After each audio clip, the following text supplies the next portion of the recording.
Bonjour tout le monde, soyez les bienvenus à cette petite capsule en communication non verbale.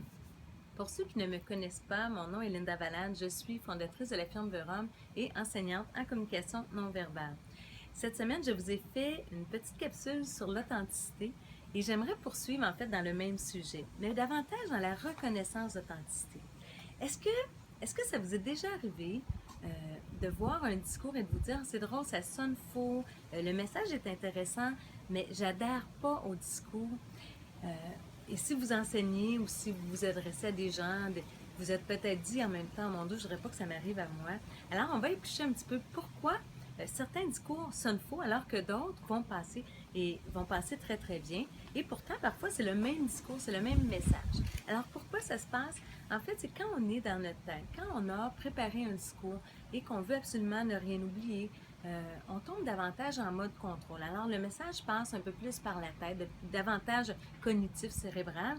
Et là, soudainement, quand on est dans cet esprit-là, notre corps va cesser de bouger, ne participera pas à la communication. On va être simplement en mode contrôle. Alors, les gestes vont être presque absents. Vous allez voir moins d'expressions faciaux, ce qui fait en fait que le message est moins convaincant. Alors que lorsque vous communiquez de façon plus fluide, lorsque vous êtes avec des gens avec qui vous vous sentez confortable, lorsque vous êtes en mode plutôt spontané, la gestuelle va participer, l'expression faciale va suivre le rythme du message que vous transmettez et là, vous allez offrir une prestation qui est beaucoup plus remplie de sens. Vous allez être davantage en lien avec votre message et les gens vont le ressentir et vont adhérer beaucoup plus. Alors, pour pouvoir vous faire la démonstration, je vais vous partager une vidéo que vous avez peut-être vue sur le web récemment. Il s'agit du discours de Madame Obama et de Madame Trump.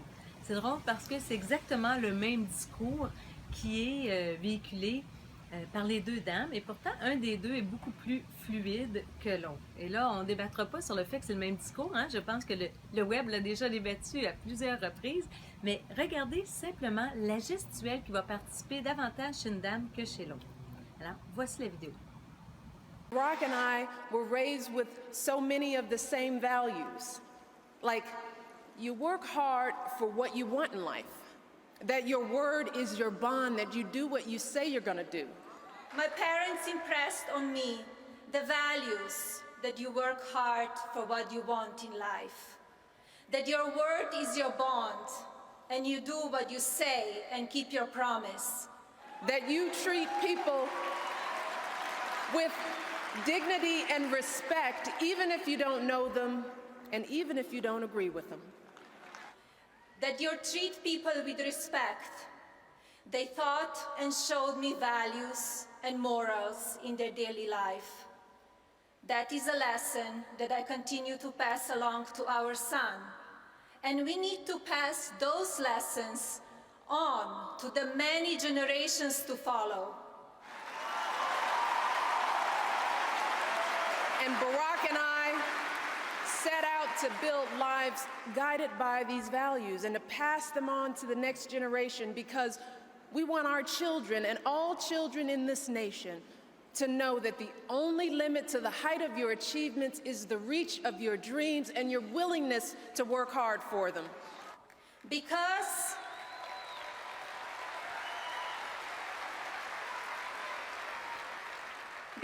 we want our children in this nation to know that the only limit to your achievements is the strength of your dreams and your willingness to work for them.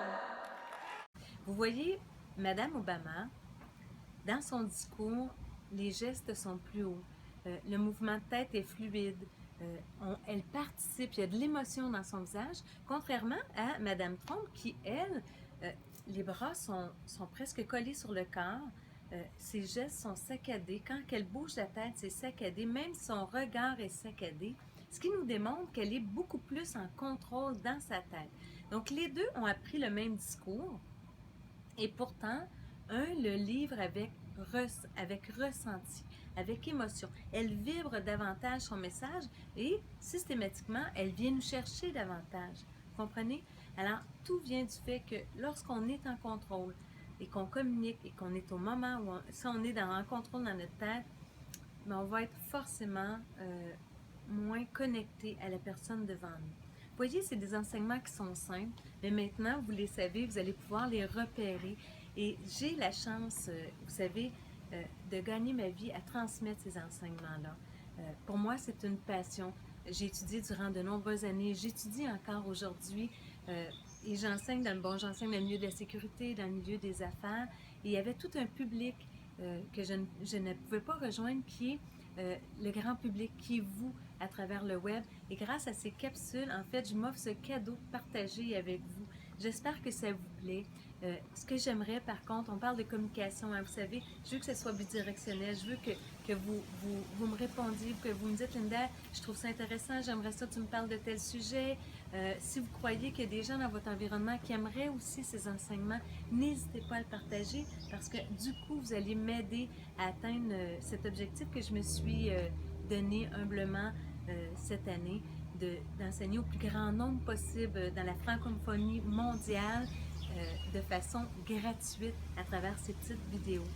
Alors, on se retrouve bientôt. Merci d'être là et j'attends avec impatience là, vos commentaires et vous pouvez m'écrire. Je vous réponds de façon assez rapide. J'ai hâte de vous lire. À bientôt. Merci.